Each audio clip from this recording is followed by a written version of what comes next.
Bueno, pues ahora Aarón Guevara nos va a hacer el favor de leernos lo que trae.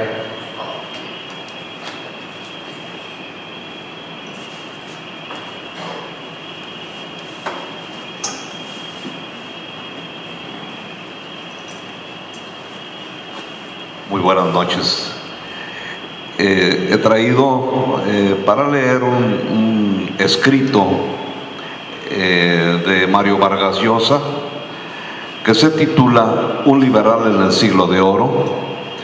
que fue publicado por el diario El País de España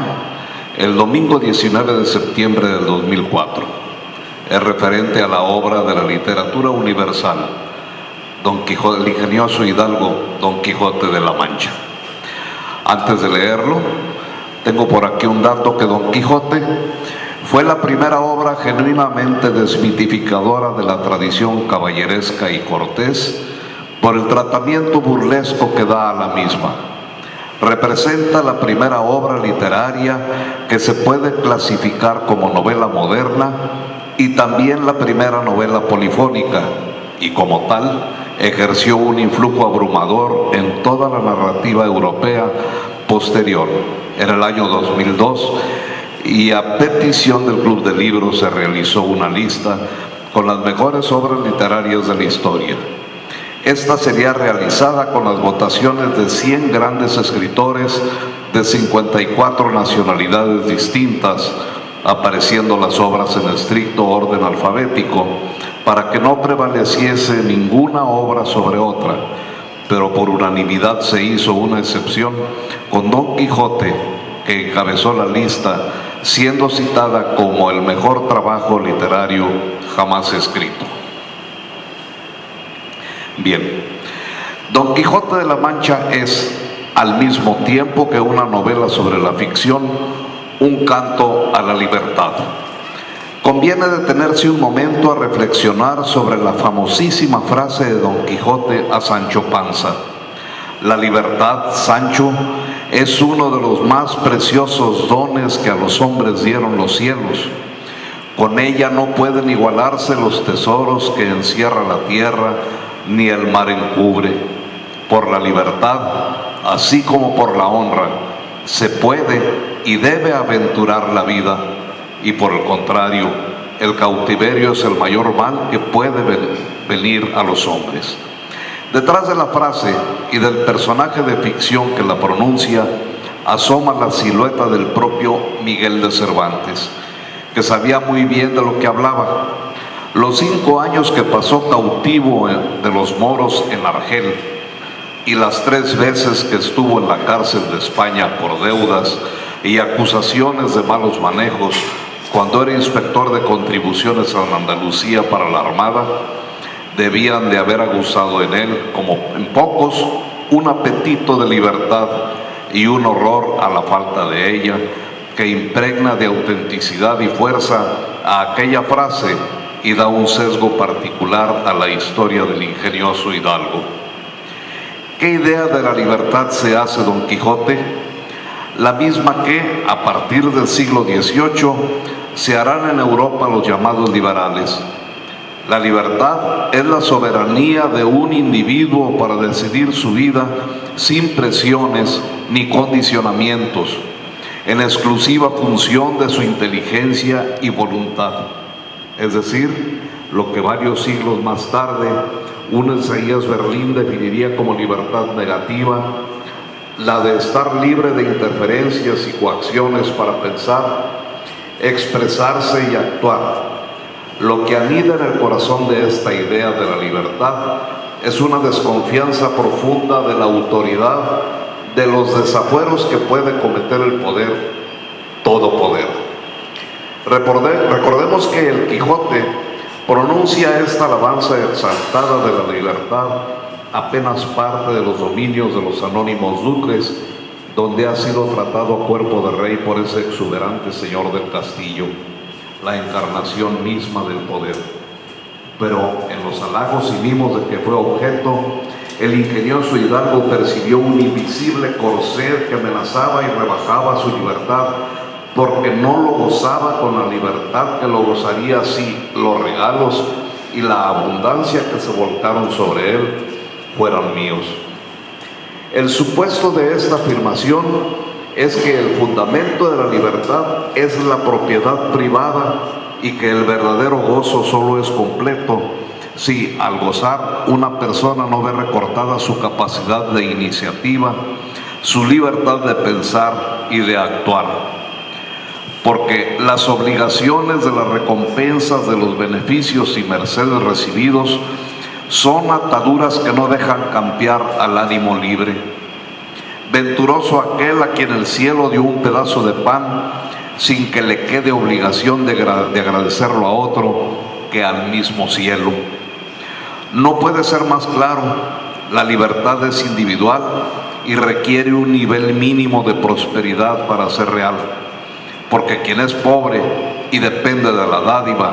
o la caridad para sobrevivir, nunca es totalmente libre. Es verdad que hubo una antiquísima época, como recuerda el Quijote a los pasmados cabreros en su discurso sobre la edad de oro, en que la virtud y la bondad imperaban en el mundo, y que en esa paradisíaca edad anterior a la propiedad privada, los que en ellos vivían ignoraban estas dos palabras de tuyo y mío, y eran todas las cosas comunes. Pero luego la historia cambió y llegaron nuestros detestables siglos en los que, a fin de que hubiera seguridad y justicia, se instituyó la orden de los caballeros andantes para defender a las doncellas, amparar a las viudas, socorrer a los huérfanos y menesterosos. El Quijote no cree que la justicia, el orden social, el progreso sean funciones de la autoridad, sino obra del quehacer de individuos que, como sus modelos, los caballeros andantes y él mismo, se hayan echado sobre los hombros la tarea de hacer menos injusto y más libre y próspero el mundo en el que viven. Eso es el caballero andante, un individuo que, motivado por una vocación generosa, se lanza por los caminos a buscar remedio para todo lo que anda mal en el planeta. La autoridad, cuando aparece, en vez de facilitarle la tarea, se la dificulta. ¿Dónde está la autoridad en la España que recorre el Quijote a lo largo de sus 3 viajes? Tenemos que salir de la novela para saber que el rey de España, al que se alude algunas veces, es Felipe III, porque dentro de la ficción, salvo contadísimas y fugaces apariciones como la que hace el gobernador de Barcelona mientras Don Quijote visita el puerto de esa ciudad,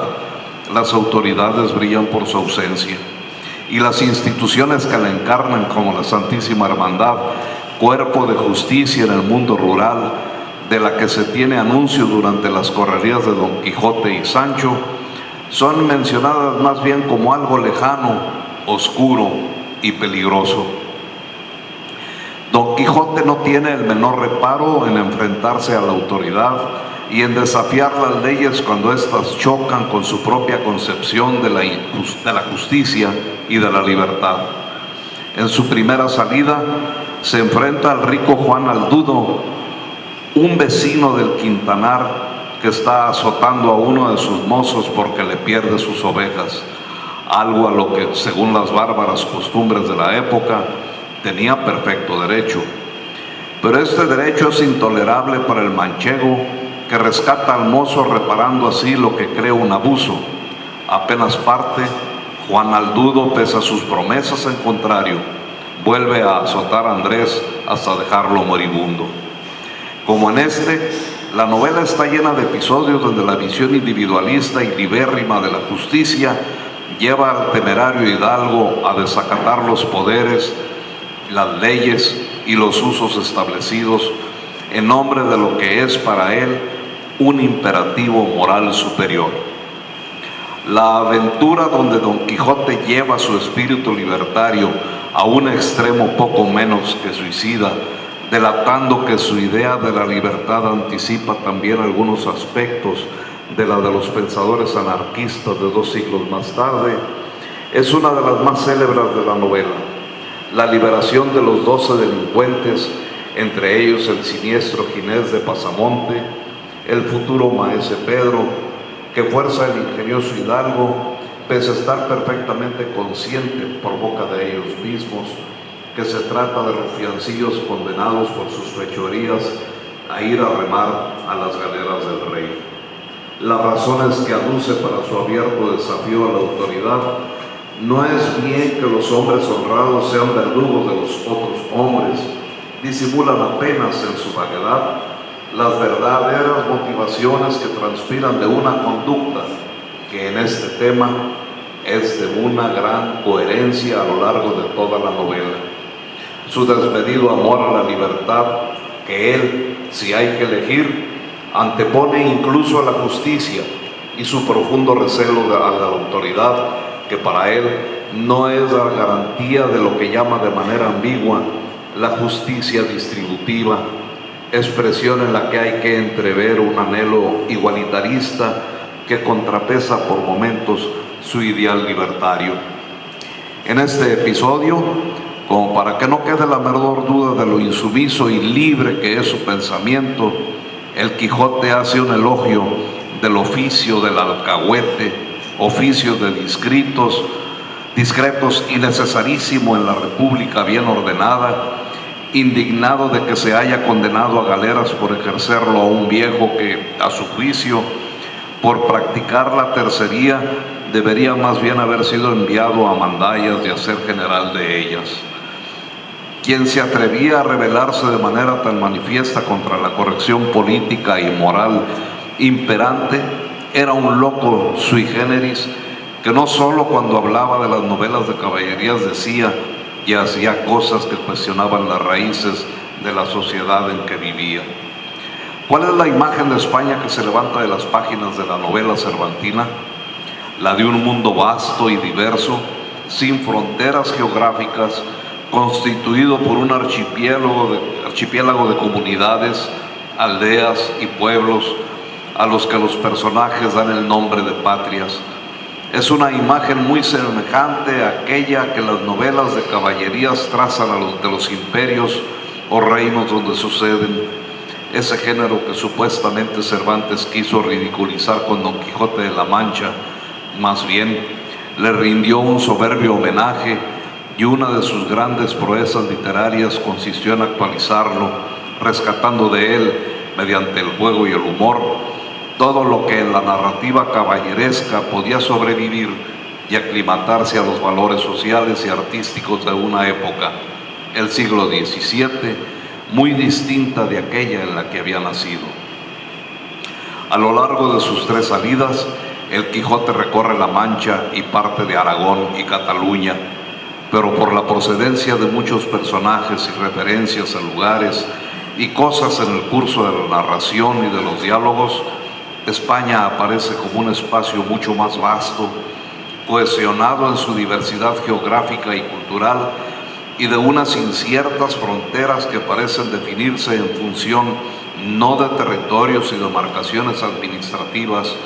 sino religiosas. España termina en aquellos límites vagos y concretamente marinos, donde comienzan los dominios del moro, el enemigo religioso. Pero al mismo tiempo que España es el contexto y horizonte plural e insoslayable de la relativamente pequeña geografía que recorren Don Quijote y Sancho Panza,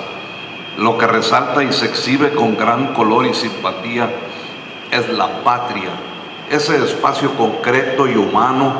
que la memoria puede abarcar, un paisaje, unas gentes, unos usos y costumbres que el hombre y la mujer conservan en sus recuerdos como un patrimonio personal y que son sus mejores credenciales. Los personajes de la novela viajan por el mundo, se podría decir, con sus pueblos y aldeas a cuestas. Se presentan dando esa referencia sobre ellos mismos, su patria, y todos recuerdan esas pequeñas comunidades donde han dejado amores, amigos, familias,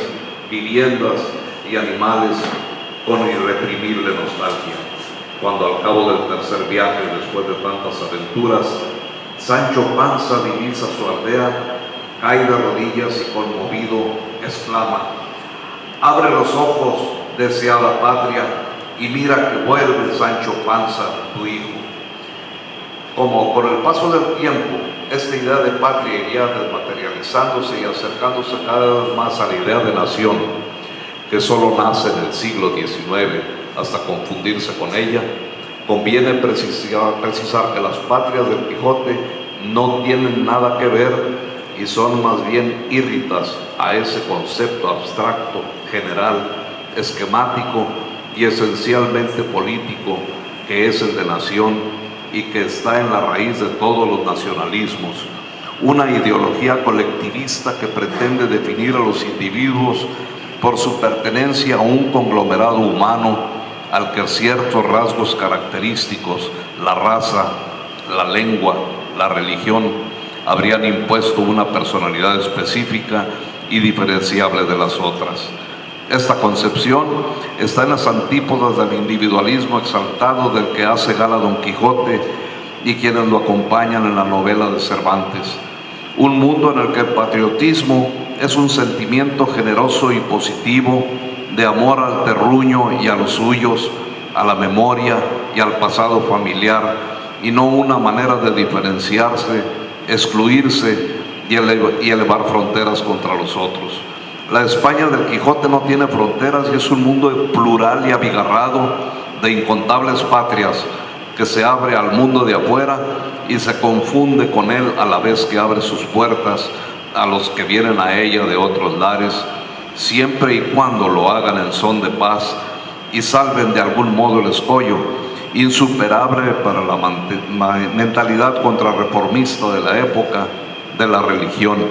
es decir, convirtiéndose al cristianismo.